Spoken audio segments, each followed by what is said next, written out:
नमस्कार, आगाज टाइम्स देख रहे हैं आप। मैं हूं आपके साथ पलक शर्मा। खबर लखनऊ से है, जहां आज आम आदमी पार्टी के सांसद संजय सिंह ने लखनऊ पार्टी कार्यालय पर प्रेस कॉन्फ्रेंस कर राम मंदिर दान पत्र में चोरी के मामले को लेकर एसआईटी की पेश रिपोर्ट पर सवाल खड़ा करते हुए कहा, सरकार के इशारों पर एसआईटी के 6 नंबर पेज को गायब कर दिया गया, जिसमें अनिल मिश्रा को एसआईटी ने आरोपित किया था। राम मंदिर दान पत्र में गठित एसआईटी की रिपोर्ट पर लगातार आम आदमी पार्टी ने संजय सिंह सवाल खड़े करते रहे। और इतना ही नहीं, आम आदमी पार्टी के सांसद संजय सिंह ने कहा कि उन्होंने एसआईटी को कई तथ्य दिए थे और अभी भी अयोध्या राम मंदिर के आसपास जमीन घोटाले को भी दस्तावेज उनके पास है जो टीम को देना चाहते हैं। इसके साथ ही जौहर यूनिवर्सिटी पर भी होने जा रही कार्रवाई को लेकर भी उन्होंने बयान दिए। जांच हो रही है, कौन सा दूध का दूध पानी का पानी। नमस्कार, आप देख रहे हैं आगाज टाइम और मैं आपके साथ मिताली वर्मा। हमारे साथ बात करने के लिए आम आदमी पार्टी के राज्यसभा सांसद संजय सिंह जी जुड़ रहे हैं। सर, क्या कुछ कहना चाहेंगे? जिस तरीके से आप देख रहे हैं वंदे मातरम पे काफ़ी विवाद चल रहा है। देखिए, वंदे मातरम से भाजपाइयों का कोई लेना देना नहीं है। इनके जो पुरखे हैं उन्होंने राष्ट्रगान के बारे में कहा 28 दिसंबर 1949 के ऑर्गेनाइजर के अंक में कि राष्ट्रगान जनगण मन आइटम ऑफ इंटरटेनमेंट है। इनके बुजुर्ग हैं श्यामा प्रसाद मुखर्जी जी, जिसका नाम बड़े सम्मान से लोग लेते हैं। उन्होंने अंग्रेज गवर्नर को चिट्ठी लिखी थी कि भारत छोड़ो आंदोलन को कुचल देना चाहिए। 52 साल तक आरएसएस ने अपने मुख्यालय पे तिरंगा झंडा नहीं फहराया। तो ये रिकॉर्डेड हिस्ट्री है। जिन्ना के साथ यही लोग थे। 3 राज्यों में सरकार बनाई थी इन्होंने। अडवाणी जी ने तारीफ की थी जिन्ना की। जसवंत सिंह जी की किताब में जिन्ना की तारीफ है। जेंजी अल्फा के लिए कहीं ना कहीं कहा जा रहा है दिमागी नक्सल, तो उसके लिए आप क्या कहना चाहेंगे? दिमागी नक्सल वो हैं जो देश के बच्चों को अच्छी शिक्षा नहीं देते। दिमागी नक्सल वो हैं जो देश में झगड़े, नफरत, लड़ाई कराते हैं, जिन्होंने अब्दुल के पिता की हत्या करा दी स्कूल मांगने पर बंगाल के अंदर। ये लोग दिमागी नक्सल हैं। एसआईआर और वोटर लिस्ट के मुद्दे को आप किस तरीके से देख रहे हैं? क्या चाहते हैं 2027 में जो चुनाव होने वाले हैं? बड़ा घोटाला है। एसआईआर के नाम पे बीजेपी पूरे देश के चुनाव को प्रभावित करना चाहती है। उस काम चंदा चोरी पर जो आपने एक लिस्ट जारी करी है पेज नंबर 6 गायब होने की, तो वो आपने दिखाई है, क्या कुछ कहना चाहेंगे उसके बारे में? बता दिया उसको, तो आप तो थी वहाँ पे। मैंने बता दिया कि पेज नंबर 6 में अनिल मिश्रा और सारे लोगों का नाम है। तो ये लोग जो क्लीन चिट देने की बात कह रहे हैं पूरी तरह से झूठ है। किसी अन्य पार्टी से गठबंधन करने की कोई राजनीति है?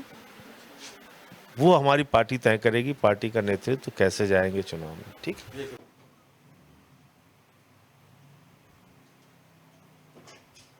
17 अगस्त को एक खबर प्रकाशित हुई जिसमें माननीय सुप्रीम कोर्ट ने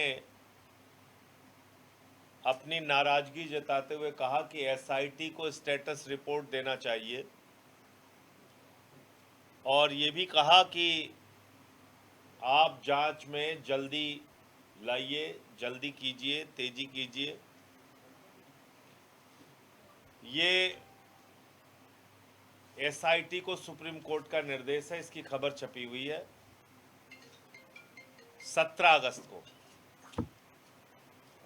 और एक खबर और छपी हुई है इसी दिन कि चंपत राय के साथ अनिल मिश्रा को भी क्लीन चिट, सबसे ज्यादा लगे थे आरोप। मतलब जब सुप्रीम कोर्ट निगरानी कर रहा है एसआईटी की, स्टेटस रिपोर्ट मांग रहा है कि भाई कहां तक आपकी जांच पहुंची, उसका स्टेटस बताइए। ऐसे समय में अखबारों में खबरें प्रकाशित कराई जा रही हैं कि चंपत राय और अनिल मिश्रा को क्लीन चिट मिल गई। यानी कि चढ़ावे चोरी और चंदा चोरी के मुख्य आरोपियों को पूरी तरीके से क्लीन चिट मिल गई। अब ये मामला क्या है? ये मामला है, एक एसआईटी बनी थी पूर्व में जिसमें विजय पंत जी, विजय विश्व पंत शायद नाम उनका, विश्वास पंत, विजय विश्वास पंत जी अध्यक्ष थे उस एसआईटी के। और उस एसआईटी की एक रिपोर्ट लीक हुई थी, वो रिपोर्ट की कॉपी हमारे पास है, और इसमें पन्ना नंबर 6 गायब हो गया था। पत्रकारों के पास सब था, लेकिन पेज नंबर 6 गायब था। आज वो मैं पेज नंबर 6 आपके सामने पढ़ने जा रहा हूं। वो पेज नंबर 6 भी मिल गया है, और ये रिपोर्ट राम जन्मभूमि ट्रस्ट के 6 जुलाई की मीटिंग के पहले लीक कर दी गई थी, क्योंकि 6 जुलाई की मीटिंग का जो एजेंडा था, गोविंद गिरी जी जो कोषाध्यक्ष जी ने बुलाया था, उसमें एजेंडा था चंपत राय और अनिल मिश्रा के इस्तीफे पे चर्चा, और दूसरा एजेंडा था एसआईटी की जो रिपोर्ट आई है कि किसके किसके ऊपर आरोप लगा है, नहीं लगा है। तो आनन फानन में यह रिपोर्ट पेज नंबर 6 गायब करके जारी कर दी गई कि देखिए देखिए साहब, इसमें तो कोई दोषी है ही नहीं है, न चंपत राय जी दोषी है, न अनिल मिश्रा जी दोषी है, क्योंकि उनको भरोसा था कि राम जन्मभूमि ट्रस्ट जो मीटिंग करने जा रहा है, हो सकता है हमारे इस्तीफे को अस्वीकार कर दे और चंपत राय और अनिल मिश्रा दोबारा आ जाए। लेकिन ऐसा हुआ नहीं। उसके एक सीनियर सदस्य ने विरोध किया, जो वकील हैं, ऑनलाइन साइट जुड़े थे, और इनका इस्तीफा वापस नहीं हो पाया। अब पेज नंबर 6 क्या कहता है? एक तो पेज नंबर 4 है, जिसमें बताया गया है कि किस तरह से 40 दिन में 70 बार चोरी हुई, ये इस रिपोर्ट में अंकित है। इसमें उन आरोपियों के भी नाम अंकित हैं जो प्रथम दृष्टया दोषी पाए गए: अविनाश शुक्ला, अनुकल्प मिश्रा, लवकुश मिश्रा, मनीष कुमार यादव, करुणेश पांडे, रमाशंकर मिश्रा। ये 6 लोग जो प्रथम दृष्टया दोषी पाए गए थे, उनका भी नाम अंकित है। और इसमें यह भी लिखा हुआ है कि करीब करीब 81 लाख रुपए की बरामदगी हुई। इसकी डिटेल आपको पेज नंबर 5 पे मिल जाएगी। और पेज नंबर 6 जो गायब पेज है, वो ये पेज नंबर है। इसमें साफ तौर पे लिखा है कि डॉक्टर अनिल मिश्रा ट्रस्ट के पदाधिकारियों में से एक थे तथा वित्तीय मामलों एवं नकदी संकलन के प्रबंधन के कार्य का पर्यवेक्षण एवं प्रक्रिया का अनुश्रवण कर रहे थे। बैंक के साथ तय एसओपी सहमति बिंदु तैयार करने में श्री मिश्रा ट्रस्ट के प्रतिनिधि थे। उनकी भूमिका महत्वपूर्ण थी, क्योंकि एसओपी ढांचा तथा बैंक के साथ समन्वय, धनराशि एवं गणना व्यवस्था के प्रत्यक्ष रूप से संबंधित थे। तलाशी न किए जाने का विषय भी उन्हें आंतरिक माध्यमों से अवगत कराया गया था। इसके बावजूद तलाशी व्यवस्था लागू कराने हेतु कोई प्रभावी लिखित निर्देश जारी नहीं किया गया।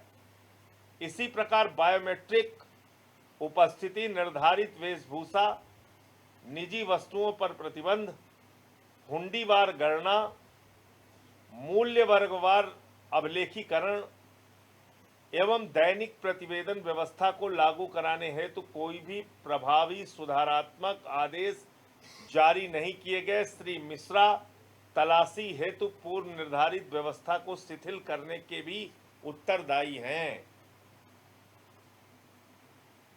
श्री मिश्रा चढ़ावे की चोरी हो जाए, इसके लिए कोई कदम ना उठाया जाए, जो नियम बनाए गए उसका पालन ना किया जाए, उस पूरी व्यवस्था को शिथिल किया जाए, इसके लिए सीधे तौर पे दोषी हैं।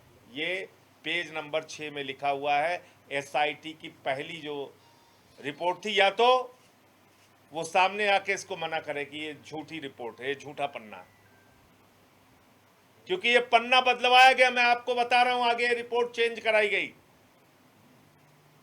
ये पेज नंबर 6 परिवर्तित कराया गया। आगे और मैं पढ़ रहा हूं।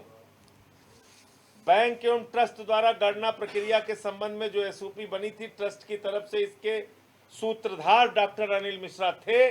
ट्रस्ट के सदस्य होने के नाते उनका उत्तरदायित्व था कि जो एसओपी उनके स्तर से जारी की गई थी उसका प्रभावी क्रियान्वयन कराने में सतत अनुश्रवण करते एवं इस दिशा में सक्रिय भूमिका निभाते। डॉक्टर अनिल मिश्रा इन दायित्वों के प्रति उदासीन रहे, जिससे चोरी गबन की घटना होने की परिस्थिति उत्पन्न हुई। यह भी पेज नंबर 6 में लिखा हुआ है।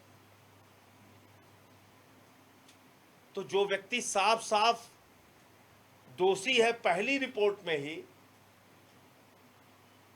उसको क्लीन चिट कैसे मिल सकती है? सारे चढ़ावे चोरी का जो सूत्रधार है डॉक्टर अनिल मिश्रा, चंपत राय, उनको क्लीन चिट कैसे मिल सकती है?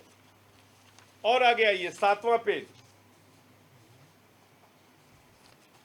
इसमें और बातें लिखी हुई, मैं लास्ट खाली एक लाइन पढ़ रहा हूं। ट्रस्ट कार्मिकों पदाधिकारियों द्वारा इसका संज्ञान नहीं लिया गया और गणना कार्मिकों का निर्धारित वेशभूषा में न आना चोरी गमन में सहायक सिद्ध हुआ। इस गंभीर चूक के लिए गणना प्रबंधन प्रक्रिया में क्रियान्वयन, पर्यवेक्षण एवं अनुश्रवण का दायित्व निभाने वाले सभी ट्रस्ट कर्मी ऑब्लिक पदाधिकारी उत्तरदायी हैं। ये चढ़ावे चोरी से संबंधित जो रिपोर्ट है इसमें साफ तौर पे लिखा हुआ है सभी ट्रस्ट कर्मी और सभी पदाधिकारी जिम्मेदार हैं। तो उस पदाधिकारी में चंपत राय नहीं आते क्या? उस पदाधिकारी में अनिल मिश्रा नहीं आते क्या? जब इस रिपोर्ट ने सबको दोषी मान लिया तो ये दोनों लोग कैसे दोषी नहीं है और कैसे इनको क्लीन चिट मिल सकती है? इसके साथ साथ 4 तरह की चोरी हुई है, मैं बार बार कह रहा हूं। चंदे में चोरी, चढ़ावे में चोरी, आभूषणों में चोरी, निर्माण कार्य में चोरी। 4 तरह की चोरी हुई है और इन चारों चोरियों के लिए जमीन घोटाला, जमीन खरीद में चोरी, इन चारों 5 चोरियों के लिए जो व्यक्ति मुख्य रूप से जिम्मेदार है वो है चंपत राय।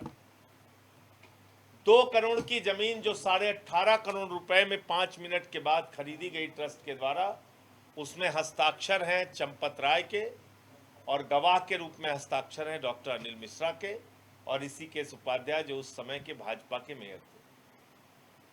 इसके साथ साथ जो चोरी का काम चढ़ावे में हुआ उसमें भी जो लोग रखे गए और चोरी की बात जब सामने आई तो चंपत राय से, अनिल मिश्रा से सबकी शिकायत की गई, उनके खिलाफ कोई कार्रवाई नहीं की गई। आभूषणों में चोरी का जब विषय आया तो लोगों ने सामने आके बताया उनको रसीदें नहीं दी गई, उनके आभूषण, उनके भगवान श्री राम के दिए गए नाम पे दिए गए गहने, दान, सोना आदि, चांदी आदि, वो उसका गबन किया गया। बाद में उस पर लीपापोती की गई कि यहाँ रखा है वहाँ रखा है, जब चोरी खुल गई इसके बाद। इसके साथ साथ दीनानाथ वर्मा नाम के इंजीनियर ने बताया कि अनिल मिश्रा 40% कमीशन लेते थे निर्माण कार्य में। 40% कमीशन। सोचिए, कर्नाटका में बीजेपी की सरकार भी 40% कमीशन लेने के नाम पे चली गई थी 2018 में, 2023 में। अब आप देखिए उसको भी कहां इन्होंने किनारे कर दिया पता नहीं। महिपाल सिंह ने शिकायत की थी चढ़ावे चोरी की, चंपत राय जी से शिकायत की थी, उनको कहां किनारे कर दिया गया पता नहीं। तो जो मुख्य किरदार हैं, अगर उन्हीं को बचाया जाएगा तो फिर कौन सी जांच हो रही है, कौन सा दूध का दूध पानी का पानी हो रहा है। और प्रभु श्री राम के मंदिर के नाम पे जो चंदा चोरी और चढ़ावा चोरी हुई है उसमें कौन सा न्याय योगी जी और मोदी जी करने जा रहे हैं, अगर ये हालत जांच की है तो अभी किरण एस जी और ये भी सूचना मुझे मिली है, मुझे कोई इसके बारे में कोई आधिकारिक जानकारी नहीं है, लेकिन मुझे इस सूचना मिली है किसी से कि विजय विश्वास पंत जी जो अध्यक्ष थे पहली एसआईटी की, जब वो इससे हटे तो उसके पीछे भी एक बड़ा कारण ये था। हालांकि मैं जानता हूं, मैं कहूंगा तो सरकार का दबाव उनके ऊपर पड़ेगा और वो इस बात को मना कर देंगे, लेकिन उनके ऊपर ये दबाव बनाया गया कि पेज नंबर 6 आप बदलिए और अनिल मिश्रा को आरोपित कीजिए। अनिल मिश्रा को जो आरोपित आपने किया उसको हटाइए, जो चढ़ावे चोरी के संबंध में ये सारी बातें आपने लिखी है हटाइए। तो शायद उन्होंने इसका विरोध किया, जिसके कारण से उनको हटना पड़ा। इस प्रकार की जानकारी मुझे है, लेकिन मैं इसके ऊपर कोई आधिकारिक बयान देने वाला व्यक्ति नहीं, क्योंकि ये उन लोगों के बीच की बात है जो सरकार में बैठे हैं और जो एसआईटी के अध्यक्ष थे। मैंने किरण एस जी जो एसआईटी के अध्यक्ष हैं वर्तमान में, उनको ये मेल किया है कि 13 दस्तावेज मैंने एसआईटी को दिया था। 13 दस्तावेज, 2 करोड़ की जमीन 18.5 करोड़ में खरीदने वाला, 9 करोड़ की जमीन 55 करोड़ में खरीदने वाला, 1 करोड़ 73 लाख की जमीन 24 करोड़ रुपए में खरीदने वाला, वो तमाम दस्तावेज और उसके साथ और तमाम दस्तावेज, 13 दस्तावेज मैंने दिया था। 13 दस्तावेज मेरे पास और हैं। अगर पुरानी एसआईटी से आपको वो 13 दस्तावेज ना मिले हों तो मैं पूरे के पूरे 26 के 26 जमीन घोटाले से संबंधित दस्तावेज आपको मिलकर सौंपना चाहता हूं। मुझे शीघ्र ही कोई समय दिया जाए, मैं लखनऊ में ही हूं। इसके लिए मैंने ईमेल किरण एस जी को भेज दिया है। अब जैसे ही समय मिलेगा मैं ये तमाम ज़मीन के दस्तावेज उपलब्ध करा दूंगा। मैं फिर एक बार दोहराना चाहता हूं कि ये जो प्रभु श्री राम के नाम पे चंदा चोरी का मामला है, ये कोई सामान्य मामला नहीं है। वर्ष 2021 में मैंने ही इस प्रकरण को खोला था सबसे पहले, और अब वो सारी बातें सामने आ रही हैं जो मैंने उस समय बताया था और सच्चाई दिखाई थी। अगर मेरी बात उस वक्त मान ली गई होती तो शायद इतने बड़े पैमाने पे चोरी की घटनाएं और चंदे के गबन की घटनाएं नहीं हुई। मुझे इतनी बात कहनी थी। आपका कोई प्रश्न हो? सर, क्या ये चढ़ावा चोरी का पैसा आरएसएस और बीजेपी की कोष ने भी दिया या उनके लोगों को भी मिला है इसलिए वो बचा रहे हैं? देखिए, जिस तरह से पूरे देश में आपको आलीशान दफ्तर आरएसएस के लोगों के मिल जाएंगे, बीजेपी के लोगों के मिल जाएंगे, तो सीधे तौर पे ये पैसा, देखिए आप याद कीजिए, जब प्रभु श्री राम का मंदिर बन रहा था तो उस समय एक मंदिर प्रकोष्ठ बना था। वो मंदिर प्रकोष्ठ क्या करता था? चंदे की वसूली करता था। किसके नाम पे? प्रभु श्री राम के मंदिर के नाम पे। कोई 1000 देता था, कोई लाख देता था, कोई करोड़ देता था, कोई 10 करोड़ देता था, कोई गहना देता था, कोई सोना देता था, कोई चांदी देता था। यानी दिल खोल के लोगों ने पैसा दिया। और उत्तर प्रदेश में तो हालत ये थी, आपको शायद ज़्यादा मालूम होगा मुझसे, विभागों के पैसे बांट दिए गए थे कि सप्लाई डिपार्टमेंट इतना देगा, बिजली विभाग इतना देगा, शिक्षा विभाग इतना देगा। खुलेआम रसीदें काटी गई। तो वो सब पैसा गया कहाँ? वो चंदे का हिसाब कहाँ है? कितना पैसा खर्च हुआ? भाई, जो अनुमान था प्रभु श्री राम के मंदिर के निर्माण में खर्च होने का, वो धनराशि तो 3 गुना बढ़ गई। 3 गुना। तो क्या एस्टीमेट जब बनाया गया उस वक्त गड़बड़ी की गई या फिर एस्टीमेट बढ़ा के हेराफेरी की गई? कैसे पता चलेगा? तो इसलिए भारतीय जनता पार्टी और आरएसएस के लोग सीधे तौर पे प्रभु श्री राम के मंदिर में चंदा चोरी के लिए जिम्मेदार है। इसमें कहीं कोई दो मत नहीं। सर, जौहर यूनिवर्सिटी की जो 40 इमारतें थी उसमें 38 इमारतों को अवैध बताकर जो रामपुर डेवलपमेंट अथॉरिटी है उन्होंने नोटिस सर्व किया है। हालांकि इस पूरे मामले पर जो यूनिवर्सिटी ट्रस्ट है उन्होंने कोर्ट का शरण लिया है और कमिश्नर को 25 अगस्त को आपको डेट लगी। देखिए, आप पूरे प्रदेश में स्कूलों की हालत देखना है। इस समय छोटे छोटे बच्चे जेन जी के बाद जेन अल्फा अब सड़कों पर उतर आए हैं। 3-3, 4-4 क्लास एक ही में चल रही है। मैंने एक स्कूल अपने सुल्तानपुर का प्राथमिक विद्यालय दिखाया था, कागजों में वो विद्यालय चल रहा है, मौके पे बंद है। विद्यालय स्कूल ही चोरी हो जा रहा है। चंदा चोरी, चढ़ावा चोरी, जमीन पे नाम पे चोरी, बिजली में चोरी, पानी में चोरी, अस्पताल में चोरी, सड़क में चोरी, हाईवे में चोरी, एक्सप्रेसवे में चोरी। तो अब तो पूरा स्कूल चोरी कर ले रहे हैं। पूरा का पूरा स्कूल चोरी हो जा रहा है, कागज में चल रहा है। तो जो लोग स्कूल बंद करते हैं, शिक्षण संस्थानों पे ताले लगाते हैं, तो वो तो जौहर विश्वविद्यालय को गिराने के लिए तैयार बैठे ही हैं। उनको क्या मतलब है विश्वविद्यालय से? भारत का एक भी विश्वविद्यालय, मैं पूरी जानकारी के साथ आपको बता रहा हूं, एक भी विश्वविद्यालय विश्व रैंकिंग में 300 नंबर में भी नहीं है। 300 नंबर, 10, 20, 50, 100 छोड़ दीजिए, 300 नंबर में भी हमारा कोई विश्वविद्यालय हिंदुस्तान का विश्व रैंकिंग में नहीं है। और आप विश्वविद्यालय तोड़ने जा रहे हैं, जौहर विश्वविद्यालय। तो आप तोड़िए, आपको राजनीति करनी है, हिंदू मुसलमान करना है, आप तोड़िए विश्वविद्यालय। लेकिन इसका हिसाब देना पड़ेगा कि 1 लाख सरकारी स्कूल किसने बंद किया। जम्मू में मेडिकल कॉलेज बंद करा के नाच रहे थे वाजपेयी। 1,20,000 सरकारी स्कूल हिंदुस्तान में ऐसे हैं जहां सिर्फ एक टीचर है। 1,19,000 सरकारी स्कूल ऐसे हैं जहां बिजली का इंतजाम नहीं है। 98,000 सरकारी स्कूल ऐसे हैं जहां पे बच्चियों के लिए टॉयलेट का इंतजाम नहीं है, स्कूलों के रास्ते बने नहीं है। आप देख रहे हैं, अभी वीडियो आ रहे हैं, बच्चे निकल रहे हैं सड़क पर। लखनऊ में प्रदर्शन हो रहा है, हमीरपुर में, बांदा में। कल मैं देख रहा था महोबा में बच्चों को दरोगा लात से मार रहा है। ये हो रहा है योगी जी के राज में। तो शिक्षा से इनका कोई लेना देना नहीं है, इसलिए जौहर विश्वविद्यालय तोड़ेंगे। इनका काम है, यही काम, शिक्षण संस्थानों को गिराना। क्योंकि मोदी जी का नारा है, अनपढ़ रहेगा इंडिया तभी तो अंधभक्त बनेगा इंडिया। उनको अंधभक्त बनाना है, अनपढ़ बनाना है इस देश को। और कोई प्रश्न हो आप लोगों का? कांग्रेस में जो की बैठक थी उसमें वंदे मातरम का 2 ही लाइन जो गीत में आने की बात हुई, उसके बाद बीजेपी कह रही है कि ये लोग तुष्टीकरण की राजनीति करते हैं, ये लोग देशद्रोही हैं।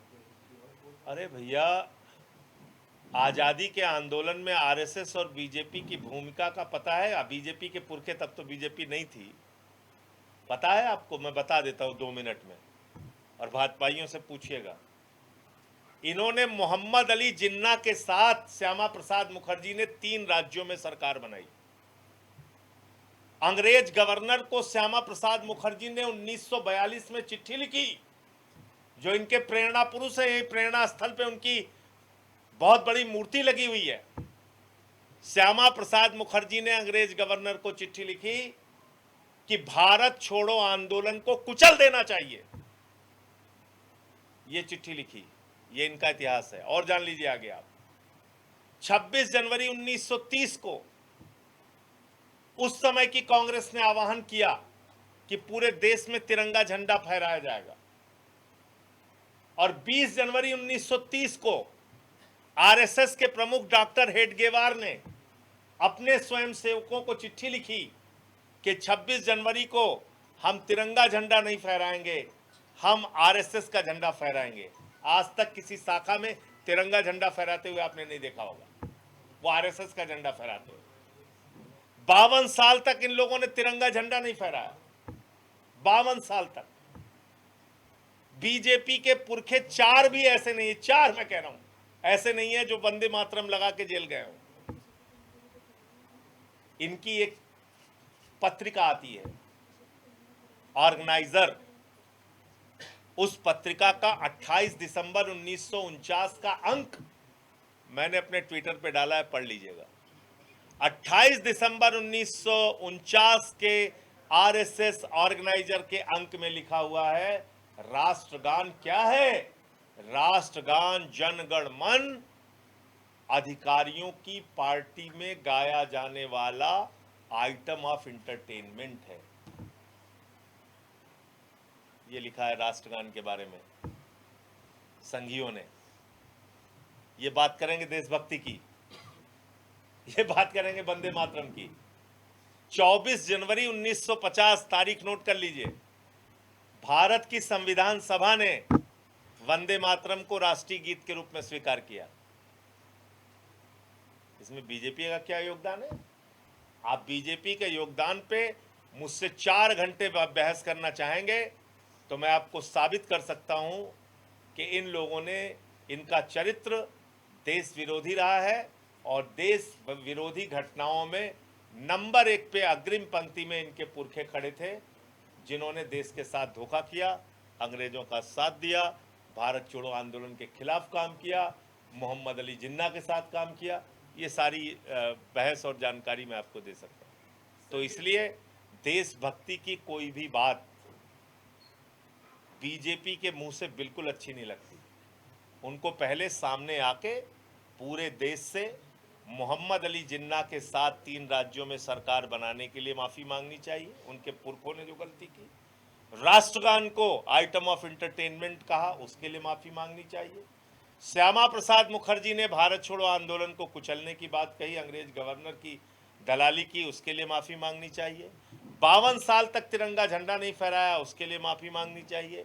हेडगेवार की चिट्ठी अपने स्वयंसेवकों के लिए है, उसकी कॉपी मैंने राज्यसभा में भी दिखाना चाहा था, सभापति जी ने मुझे रोक दिया था, लेकिन मैंने वो चिट्ठी भी डाल दी है, पढ़ लीजिएगा, उसके लिए माफ़ी मांगना चाहिए। Sir, deputy CM Keshav Prasad Maurya ने अपनी सरकार के कामकाज पे सवाल उठाया। उन्होंने कहा इलाहाबाद में जिस तरह से इलाहाबाद डूबा हुआ पानी में, समय रहते काम हुआ होता तो ऐसी स्थिति ना आती। तो भैया वो डिप्टी सीएम है, काम कौन करेगा? बाबा जी और वो वही मिलके करेंगे। अब बाबा जी या तो उनकी नहीं सुन रहे हैं या वो बाबा जी की नहीं सुन रहे हैं, पता नहीं क्या मसला है, मुझे नहीं मालूम। लेकिन यहाँ डबल इंजन की सरकार है, हम लोग ऐसा सुनते हैं। मोदी जी आते हैं, वो कहते हैं हम डबल इंजन है। योगी जी जहाँ चिल्लाते हैं, बोलते हैं, भाषण देते हैं, वो कहते हैं हम डबल इंजन है। तो मेयरों नहीं कहे तो 3-3 इंजन जब काम ना करता है, खटारा हो गया तो कहे हम काम कैसे कहते हैं?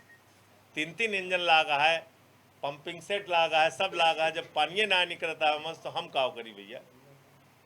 3 इंजन की सरकार है प्रयागराज में। तो इसलिए मोदी जी ने तो कहा था हमारे यूपी के नौजवानों के लिए कि नौजवानों चिंता मत करना, गोबर से तुमको हम रोजगार दे देंगे। देखिए बच्चे हंस रहे हैं। आप बताइए, कहा था नहीं कहा था? गोबर से रोजगार देने के लिए कहा था 19 के चुनाव में।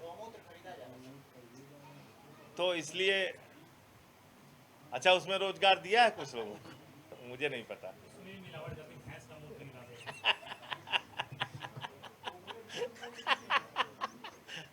मिलावटी गौमूत्र बिक रहा है, ये तो घोर अन्याय है भाई।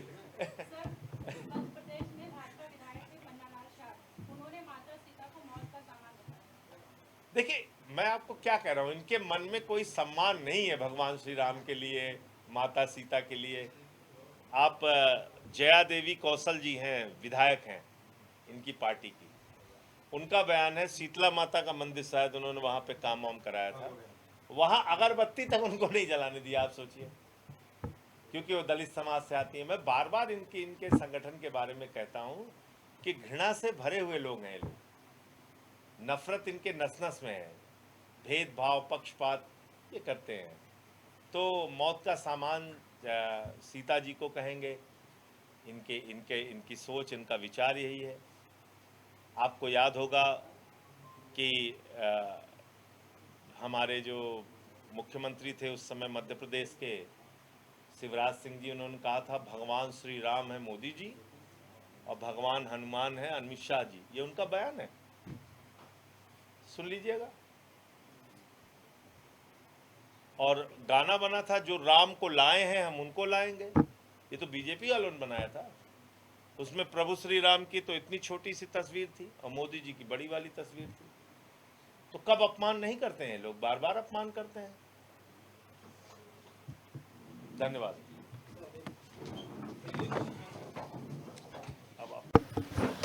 तो हमारे साथ तमाम मुद्दों पे बातचीत करने के लिए संजय सिंह मौजूद हैं। आप हमारे साथ बने रहिए ऐसी खबरों के लिए। आप देख रहे हैं आगाज टाइम। वीडियो पर्सन अमित के साथ मैं मिताली वर्मा।